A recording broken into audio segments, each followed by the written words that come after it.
Bismillahirrahmanirrahim. Assalamualaikum warahmatullahi wabarakatuh. Alhamdulillah. Alhamdulillah rabbil alamin wa bihi nasta'in. Wassalatu wassalamu ala asyrafil anbiya'i wal mursalin wa alihi wa nabi wa ala washabihi ajmain amma ba'du. Wa alihi washabihi ajmain amma ba'du. Alhamdulillah. Alhamdulillah, dalam kelas Maghrib petang ini kita dapat bertemu sekali lagi dalam ruangan kuliah Maghrib. Alhamdulillah. Dan saya mengucapkan terima kasih kepada pengurusi Surau Al-Muhajirin SU3 Sungai Buloh, AJK Jawatankuasa Surau, Tuan Imam, Tuan Bilal, Muslim-Muslimat yang berdoa sekalian. Alhamdulillah. Tajuk perbincangan kita hari ini ialah tentang keajaiban makhluk Allah di dalam samudera. Dan mari kita mulakan dengan ayat yang mulia ini. A'udzubillahi minasyaitonir rajim. Wa huwa alladzi yaskhkhara al-bahra litakulu minhu lahman tariyan wa tasriyu minhu hilyatan talbasunha wa tarul fulka mawakhira fihi litabtagu min fadlihi wa la'allakum tashkurun. An-Nahl 14. Dan ialah Allah yang permudahkan lautan, yang meluarkan ikan untuk kamu makan, daging yang segar, dan daripada laut juga dikeluarkan perhiasan supaya kamu makannya.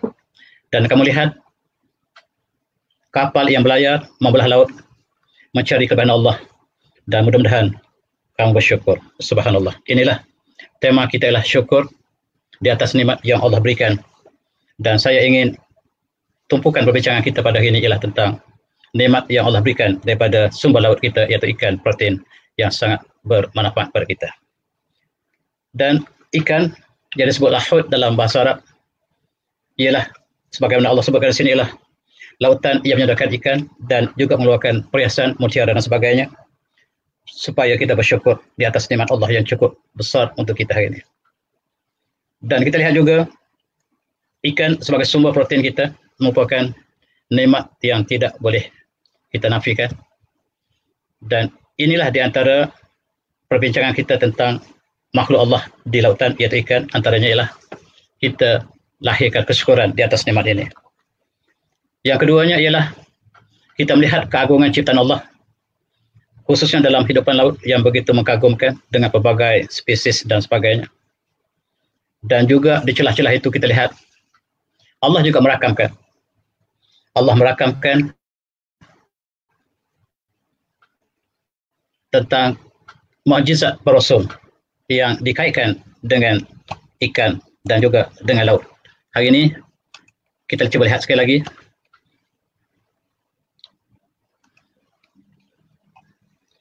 Slide saya ada sedikit masalah untuk kita saksikan sama.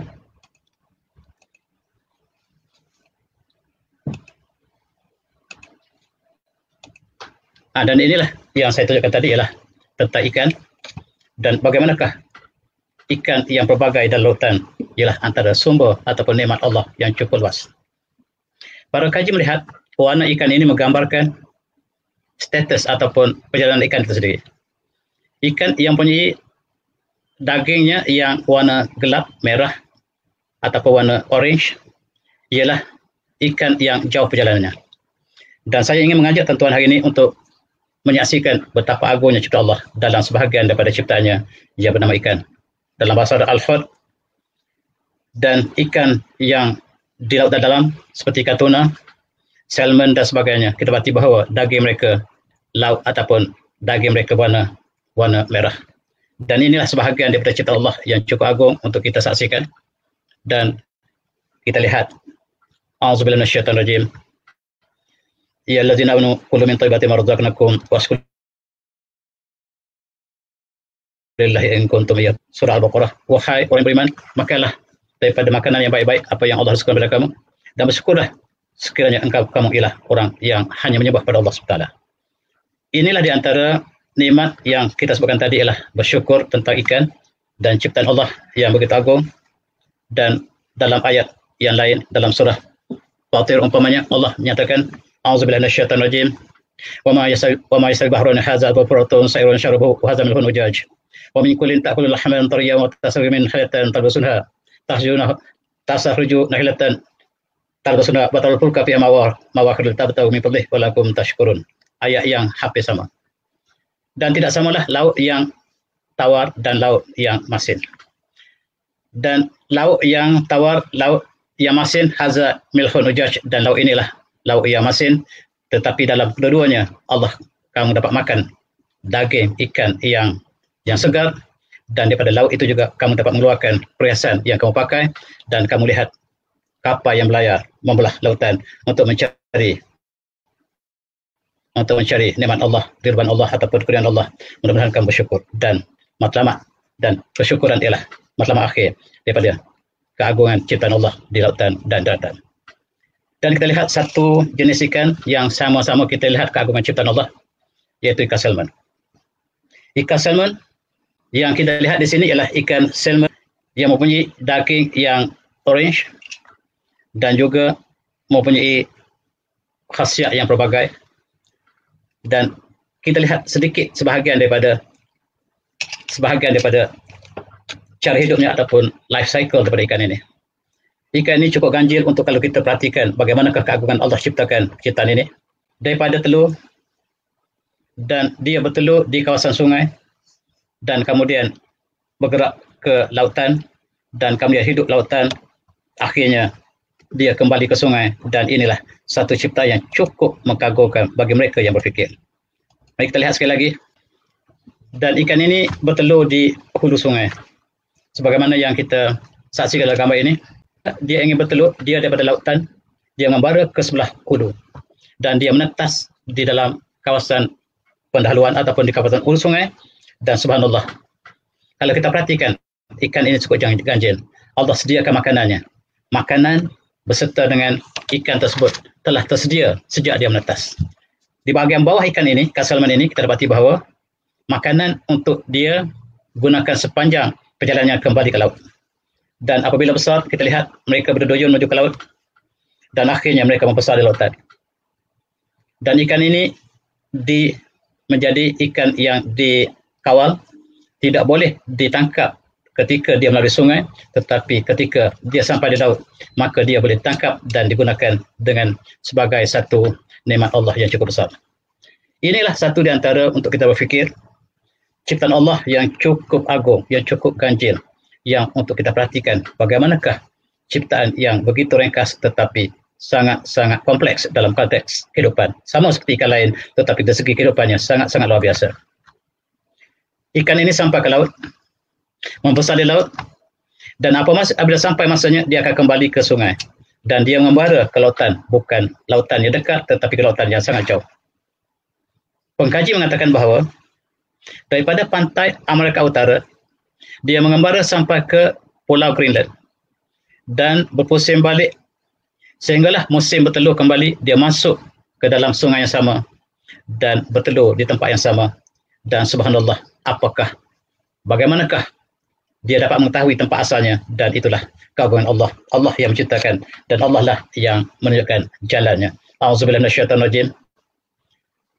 Rabbunallahu alladzi a'ta kulla syai'in khalaqahu tsumma hada.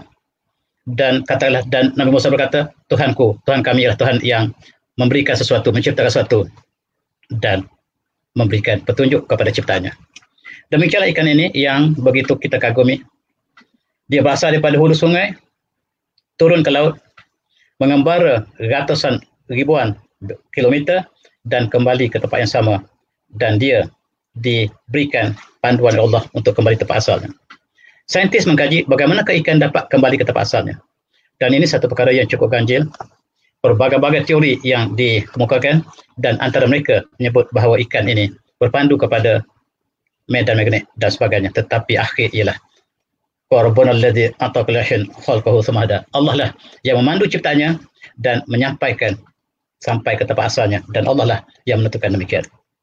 Tuan-tuan yang saya hormati, ikan ini ketika kembali ke tempat asalnya berubah rupanya, dan dia berduyun, dan dalam perjalanannya bukan mudah untuk sampai ke hulu.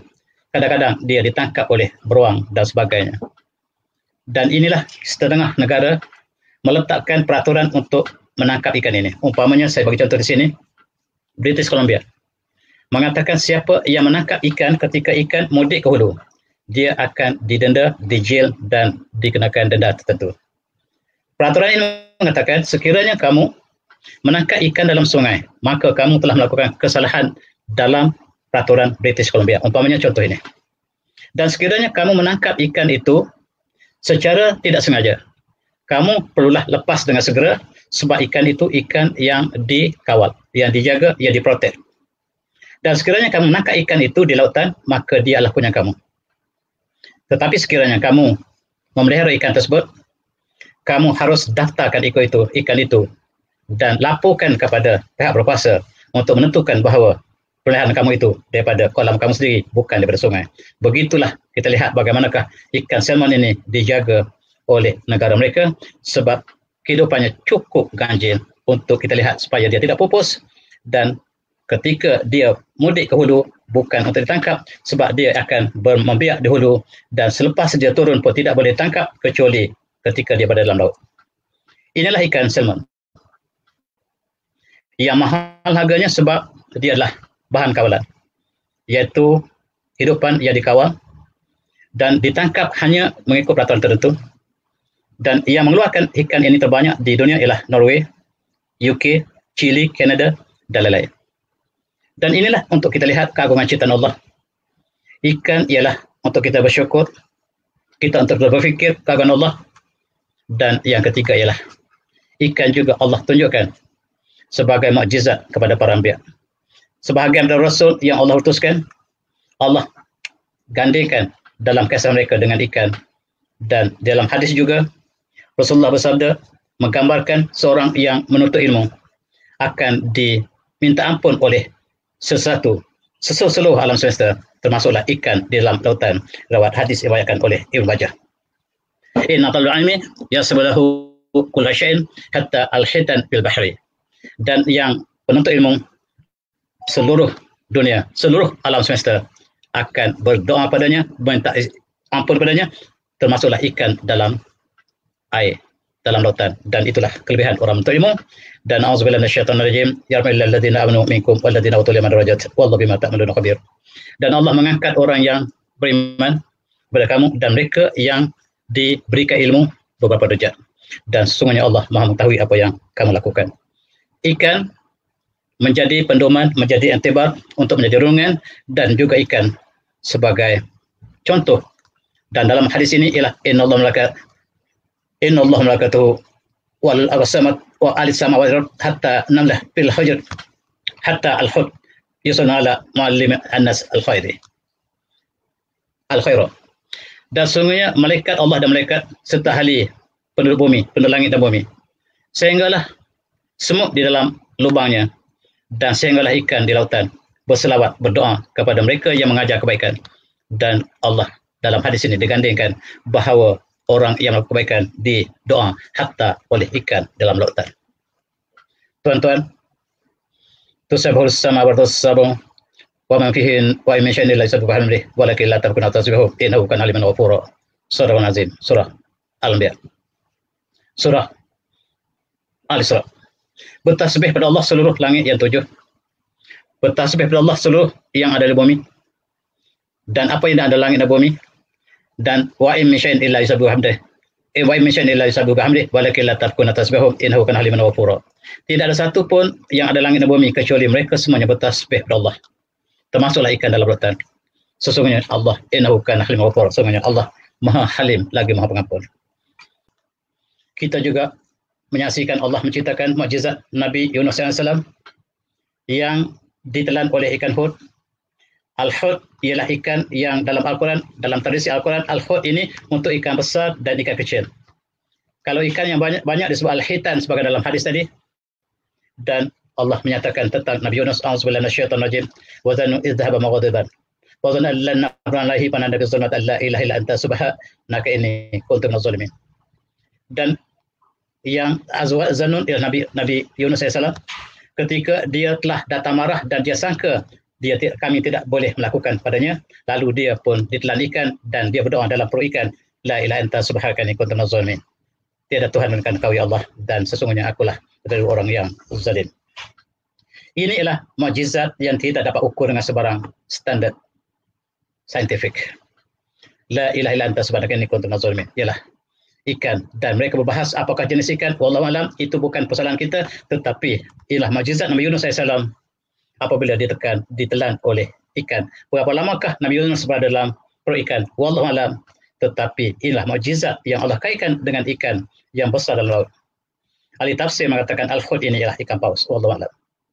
Dan mari kita lihat keagungan ilahi dalam ciptaan ikan paus. Ikan paus ialah ikan jenis mamalia. Dia bukan seperti ikan lain. Beratnya sangat-sangat berat dan panjangnya sangat-sangat panjang, lebih 20 meter. Dan dia terpaksa timbul ke atas permukaan air sebab dia bernapas. Sama seperti kita.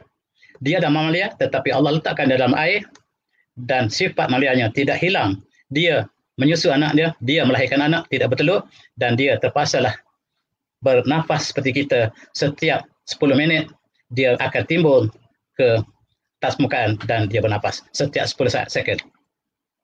Dan dia juga beranak sama seperti mamalia kita lain, dan dia juga menyusu, dan dia dijangka sebagai makhluk yang paling besar Allah ciptakan di atas muka bumi. Wallahu a'lam. Di antara ikan paus yang paling besar ialah ikan paus biru yang mereka sebut blue whale. Dan apakah ini yang menelan Nabi Musa AS, Nabi Yunus AS? Wallahu a'lam. Tetapi ikan yang menelan Nabi Allah itu pastinya ikan besar, dan mukjizat tidak dapat kita ukurkan dengan sebarang ukuran saintifik, dan itulah untuk kita renungi. Kita lihat hidupan lautan dalam. Ikan paus yang disebut al-hut al-azraq ini ialah ikan paus yang biru. Ialah makhluk yang paling besar di atas lautan, dalam lautan, dan di atas bumi semuanya. Dan cuba kita bandingkan dengan manusia. Manusia barangkali tinggi 1,7 meter, bandingkan dengan ikan paus yang mencapai 35 meter ataupun lebih. Dan itulah saiz bagaimanakah ikan berbanding dengan makhluk yang lain. Dan Allah ciptakan untuk berada dalam lautan, untuk kita berfikir tentang bagaimanakah ciptaan Allah, keagungan ciptaan Allah terhadap ikan yang begitu besar. Kita lihat, ada yang sampai 20 meter, berbanding dengan manusia yang 1 meter lebih, 1,7, 1,8 meter. Dan sesungguhnya ciptaan Allah ini sangat besar untuk kita ambil renungan. Dan subhanallah, ikan ini bukan saja besar, tetapi dia mengeluarkan suara yang sangat-sangat menggerunkan. Dan berita daripada Arab Saudi ini menyatakan beberapa tahun lepas, maka mereka mendengar suara seperti lautan akan terbelah, seperti langit akan pecah. Mereka menyangka bahawa hari kiamat sudah hampir berlaku. Dan kebetulan hari itu ialah hari Jumaat. Mereka bertanya kepada ulama mereka, apakah ini tandanya hari kiamat? Sebab suara yang sangat kuat mengaum di dalam lautan. Dan apabila dikaji, suara itu datang daripada suara ikan paus biru, blue whale, yang sangat-sangat menakutkan.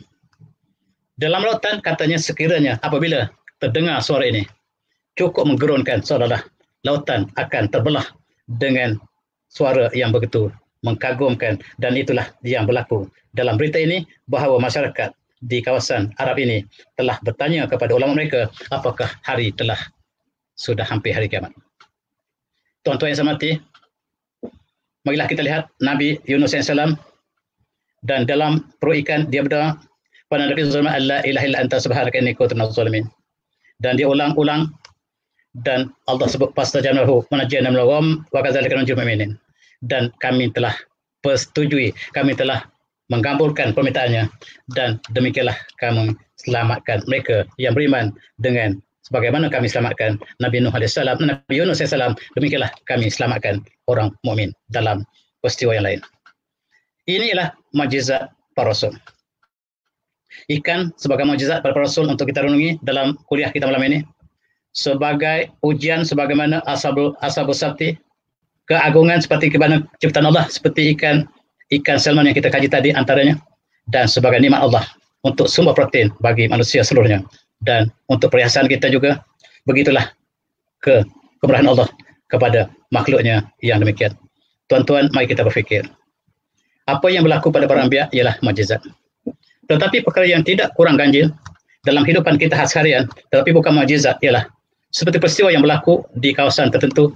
Hujan turun ikan, hujan bukan air, tetapi turun ikan yang berduyun-duyun. Ikan ini bukan turun dengan trajektor tetapi dengan tegak daripada langit ke bawah. Apakah hakikatnya? Yang tidak dapat dijelaskan oleh saintifik. Kawasan seperti di kawasan di Australia berlaku secara berulang-ulang. Hampir setiap tahun ikan turun dengan banyaknya, bahkan memenuhi jalan raya seperti ini. Turun seperti hujan turun dari langit. Ikannya sejenis sebaya dan subhanallah. Ini apakah dapat kita explain dengan saintifik? Dari manakah ikan ini? Berbagai teori dikemukakan. Ada mengatakan bahawa ikan ini dipukul oleh ribut taupan dan datang ke bumi. Tetapi nature-nya tidak demikian. Ikan ini bukan turun daripada jauh, tapi turun daripada langit secara tegak ke bawah. Dan ini tidak dapat diceritakan oleh saintifik. Kalaulah mukjizat, itulah hak ilahi bersama dengan para anbiya. Tetapi yang kita dapat saksikan hari ini sebahagian ialah ikan yang datang ke turun menduduyun. Apa yang berlaku di Habsyah ataupun di Afrika ketika musim panas beberapa tahun lepas, ketika air tidak ada setitis pun, maka turun daripada langit ikan yang masih hidup, dan ini cukup mengagumkan. Dari manakah ikan ini? Mari kita berfikir, tuan. Kadang-kadang Allah turunkan supaya kita berfikir tentang keagungan ilahi yang Allah boleh lakukan sama ada mukjizat ataupun peristiwa yang kita saksikan setiap hari. Inilah pemandangan ikan yang turun di kawasan Australia. Penuh jalan raya. Dan kawasan ini bukan tepi laut, tuan-tuan. Kalaulah dia daripada laut, maka kita tidak berapa heran, tetapi jauh daripada laut dan penuh jalan raya dengan ikan, dan pesta ini dapat disaksikan hampir setiap tahun. Di gurun, di Afrika, kadang-kadang berlaku peristiwa yang sama, walaupun sekali-sekala berlaku, dan ini bagaimana saintifik untuk menerangkan peristiwa ikan turun dan mencurah-curah seperti hujan. Tuan-tuan, di sawah kita yang sudah kering kontang, dan ada kanak-kanak yang menggali tanah yang kontang tadi, dan bertemu dengan ikan yang banyak di bawahnya, yang masih terdapat di bawah kawasan yang kering kontang, tidak ada sebarang air, dan ikan ini masih banyak dan hidup di bawahnya. Dan untuk kita berfikir, kalau kita suka berfikir, tuan-tuan, perkara ini sangat sukar untuk kita explain. Dan Allah beri kelebihan pada mereka. Ikan-ikan ini dapat hidup dalam kawasan yang kemarau, dan mereka tidur di bawah kawasan tanah yang kering kontang ini selama 3 bulan, sehinggalah turunnya hujan, maka ikan ini mulalah hidup kembali. Subhanallah. Di sini mereka sudah tidur dan hampir mati. Apabila ditemui, mereka tidak bergerak, dan bila dibawa ke dalam air, mereka terus hidup kembali. Dan itulah ciptaan Allah untuk kita berfikir. Tuan-tuan yang saya hormati, pengembara ke dalam hutan, kadang-kadang mereka temui daun keladi, yang di atas daun keladi tadi ada ikan yang hidup di situ. Soalannya, dari manakah datangnya ikan ini? Bagaimanakah kita ingin menceritakan bagaimanakah di atas daun keladi ini terdapat ikan? Ini ada 1 ekor. Ada gambar lain berpuluh-puluh ekor ikan dalam itu. Dan daun keladi ini dapat menampung air yang sedikit, yang barangkali hujan turun malam tadi. Bagaimanakah sudah ada ikan di atas daun keladi ini? Untuk kita berfikir. Dia bukan mukjizat, tetapi Allah turunkan untuk kita berfikir. Dan kita lihat ada pengembara dalam gambar yang sebelah kanan, tuan-tuan, cuba perhati sebelah kanan, paling kanan. Daun yang kering, dan di atas daun itu ada air. Dalam air itu ada ikan. Daun ini bukan daun yang lama, daun yang baru luruh dalam 2-3 hari lepas, tetapi sudah ada ikan dalam air yang bertakung di atas daun yang sudah mati. Daun ini tidak terlalu lama, tetapi sudah ada ikan di situ. Bagaimanakah saintis ingin menjustifikan saintifik mereka ke atas peristiwa seperti ini? Inilah untuk kita berfikir. Malam ini kita berfikir keagungan ilahi di lautan, di daratan, dalam konteks ikan yang Allah tunjukkan bahawa ikan ini Allah gandingkan dengan mukjizat, dengan ujian, dengan kesyukuran, dan dengan keagungan ilahi dalam ciptaannya. Dan dalam satu hadis, seorang pendeta Yahudi bertanya kepada Rasulullah ketika Rasulullah berhijrah ke Madinah. Dia ingin pastikan bahawa Rasulullah adalah Rasul yang sebenar sebagaimana yang disebut dalam kitab Taurat. Dia bertanya kepada Rasulullah beberapa soalan. Antara soalan yang dia tanya ialah, apakah makanan pertama yang dihidangkan kepada ahli syurga di akhirat nanti? Jawapan Rasulullah ialah hati ikan. Dan dia mengucap syahadah Sebab jawapan itu tidak dapat diberikan kecuali oleh seorang Rasul.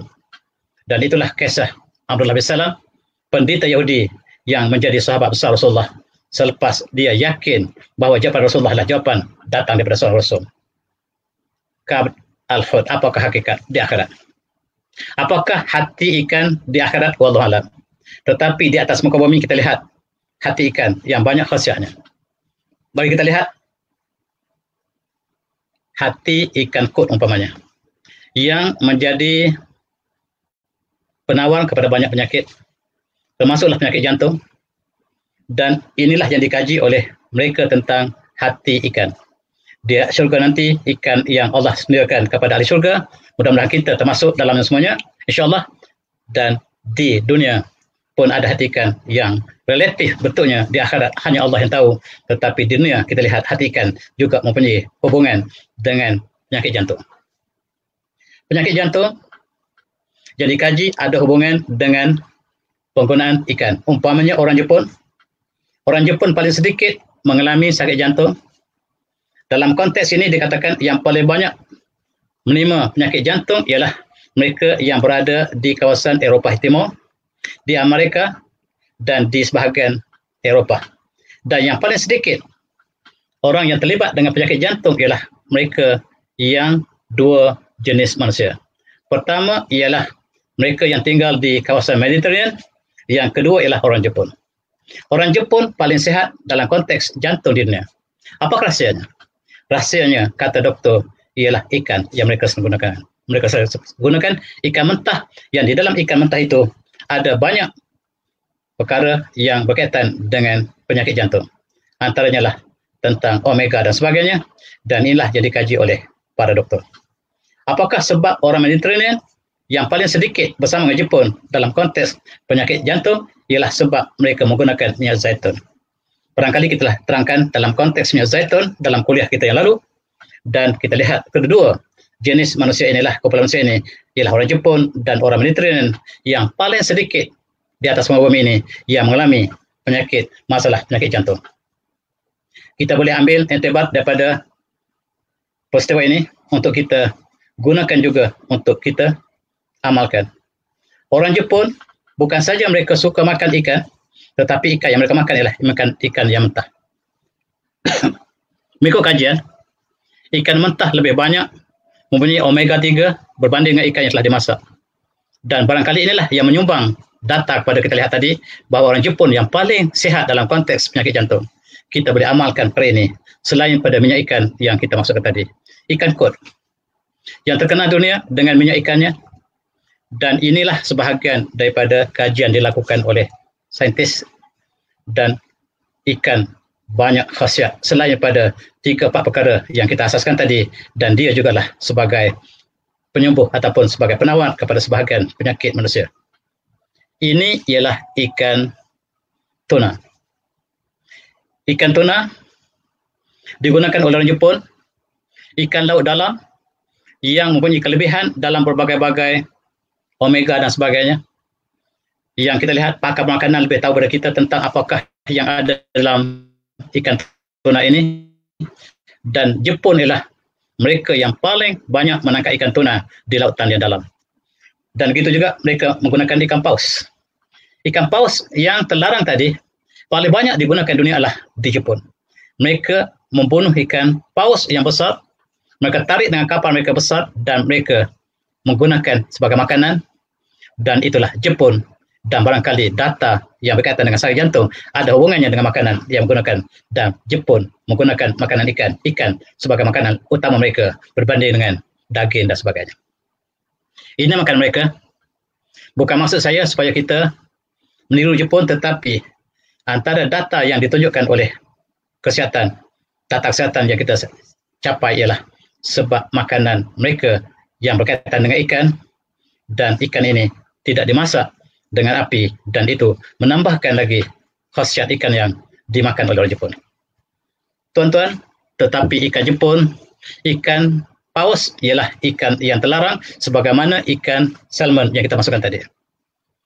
Oleh sebab itu, yang paling banyak membunuh ikan paus ialah Jepun, dan kita lihat di sini. Data ikan paus paling banyak dilakukan oleh Jepun, dibunuh oleh Norway, Rusia dan lain-lain. Walaupun dunia telah mengisytiharkan ikan paus ialah ikan yang diprotected, ikan yang dikawal, ikan yang dijaga, tidak boleh dibunuh, tetapi setiap tahun, setiap ketika ikan ini sentiasa dibunuh sebab dia sebagai makanan. Oleh sebab itu kita lihat hidupan laut, banyak negara yang mengharamkan sebahagian daripada ikan yang dikawal tadi. Umpamanya Meksiko mengharamkan ikan dolphin. Ikan dolphin tidak boleh ditangkap untuk dibawa ke dalam kolam dan untuk dijadikan pertunjukan. Diharamkan di Meksiko. Sebagian negara mengambil ikan dolphin ini dijadikan sebagai pertunjukan dan ini diharamkan sama sekali di Meksiko umpamanya, dan ialah sebagai untuk menjaga kehidupan yang Allah bagi kita orang Islam, ialah makhluk yang Allah ciptakan di lautan yang dalam untuk kita ambil berfikir fikiran tentang keindahan, keagungan ciptaan Allah yang cukup mengagumkan. Hari ini tuan-tuan, dalam masa yang singkat ini, tuan-tuan yang ingin bersolat silakan, Isya telah masuk. Izinkan saya untuk teruskan sedikit lagi slide yang ada sini dengan berbagai-bagai masalah tadi dengan teknikal muncul dalam slide saya. Dan kita lihat di sini ialah kajian di lautan yang dalam. Mereka mengkaji rahsia keagungan ilahi. Tetapi siapakah yang mengkaji? Mereka yang mengkaji ialah mereka yang terlibat dengan kajian saintifik. Tidak kita. Kita hanya pemerhati, mereka lah yang turun ke dasar laut. Dan mereka melihat berbagai-bagai keajaiban ciptaan Allah. Ikan ini bersayap. Dia terbang seperti burung, dia bukan burung. Dan Allah menjadikan berbagai-bagai bentuk ciptaannya. Dan dengan sayap yang ada pada ikan inilah yang menyebabkan orang barat menyangka bahawa evolusi itu berkembang daripada reptilia ataupun pada ikan menjadi burung, sedangkan Allah berikan kita sebagai contoh untuk kita berfikir keagungan ciptaan Allah yang cukup mengagumkan bagi mereka yang berfikir. Lautan dalam terdiri dibahagi kepada beberapa zon mengikut kedalaman. Kedalaman 200 meter ke atas ialah kawasan yang terdedah permukaan laut. 1,000 km ke bawah dan 2,000 km, dan mereka mempunyai kehidupan yang berbeza-beza. Untuk kita renungi kehidupan yang ada di dasar laut yang tak pernah kita lihat pun baru kita dapat saksikan hari ini dengan adanya penyelam yang mengkaji lautan dalam dan berbagai-bagai makhluk ilahi dapat kita saksikan dengan kajian tersebut. Dan mereka temui apa yang mereka sebut sebagai sotong gergasi. Sotong gergasi ada dalam cerita-cerita klasik, cerita-cerita dongeng, tetapi dia tidak terlalu dongeng. Hari ini juga kita masih dapat saksikan ikan ataupun sotong klasik sotong ini. Bahkan ada kajian mengatakan dia kadang-kadang ditemui lebih besar pada ikan paus biru tadi. Wallahualam apakah tepat, tetapi dialah satu makhluk Allah yang cukup ganjil. Dan dalam cerita dongeng mengatakan kapal ditangkap oleh oktopus ini sehingga telah menenggelamkan kapal tersebut. Inilah kisah-kisah penglipur lara yang dicatatkan, tetapi kewujudan makhluk ini memang wujud dalam laut dan dirakamkan oleh penyelam dan juga pengkaji lautan dalam kajian samudra. Mereka temui makhluk-makhluk yang tak pernah kita dapat bayangkan. Tuan-tuan yang saya hormati, kita lihat makhluk ini kalau dibandingkan dengan ikan sotong yang dimasukkan tadi, mereka mengatakan ada sotong yang lebih besar daripada ikan paus sendiri. Dan apakah benar atau tidak? Wallahualam, tetapi kita serah pada pengkaji mereka untuk melihat keagungan ciptaan Allah dalam pelbagai ciptaan Allah di dasar laut. Kita lihat ikan-ikan ini tuan-tuan. Bagaimanakah nikmat Allah kepada ikan kecil? Mereka tersempat dengan ikan besar, mereka bersatu. Bentuk satu bola yang besar seolah mereka lah satu makhluk yang besar, tetapi sebenarnya mereka makhluk-makhluk yang kecil yang melindungi diri mereka sendiri dengan bersatu. Bersatu kita teguh, bercerai kita roboh. Dan Allah tunjukkan kepada makhluk yang di bawah tanda supaya kita berfikir bahawa dengan membentuk satu kesatuan yang besar ini, mereka selamat daripada ikan paus yang besar. Itulah untuk kita ambil iktibar. Ikan paus yang sentiasa mencari makhluk yang kecil dan mereka melihat satu makhluk yang besar, rupa-rupanya mereka lah satu gabungan ikan-ikan yang terlalu banyak membentuk bola dan kadang-kadang dalam bentuk yang lain. Dan tuan-tuan, kadang-kadang ikan paus luka disebabkan mereka bertempur dengan makhluk yang lain di bawah laut. Dan apakah yang berlaku cukup mengagumkan. Luka yang dialami oleh ikan paus diubati oleh ikan ini. Ikan yang menjadi mangsa kepada ikan paus ini sebenarnya ialah menolong ikan paus apabila ikan paus mengalami luka. Dan mereka menampal pada tempat luka itu dapat disaksikan oleh pengkajinya. Mereka letakkan diri mereka di tempat yang luka dan luka sembuh dengan cepat sekali. Dan kita harap ada kajian saintifik untuk mencari apakah jenis ikan ini barangkali juga boleh digunakan untuk perubatan manusia. Dan itulah kajian yang dilakukan oleh orang yang mengkaji di dasar laut. Barangkali kita dapat faedah daripada kajian mereka sebab mereka saksikan ikan yang menjadi mangsa ini kemudian yang menolong pemangsanya untuk menyembuh luka yang dialaminya. Dan cukup mengagumkan apabila ikan ini menampar dari mereka kepada luka tersebut, ikan ini, ikan paus ini sembuh dengan serta-merta. Inilah untuk kita berfikir, apakah chemical yang dikeluarkan oleh ikan yang kecil tadi, mereka menolong menyembuhkan luka ikan yang besar tadi dengan keagungan ciptaan Allah, supaya kita berfikir bahawa setiap makhluk ada kelebihan masing-masing. Demikian juga manusia. Dan kita lihat makhluk yang tidak pernah kita bayangkan di bawah dasar laut, yang transparent, yang kita lihat setiap jalur tulangnya, dapat kita lihat setiap jalur ikan tulang itu seperti ikan yang transparent sama sekali, dan dia berada di dasar laut yang sangat dalam. Barangkali kita tak pernah lihat, tetapi pengkaji-pengkajinya kita dapat lihat hari ini dengan kelebihan teknologi yang mereka ada.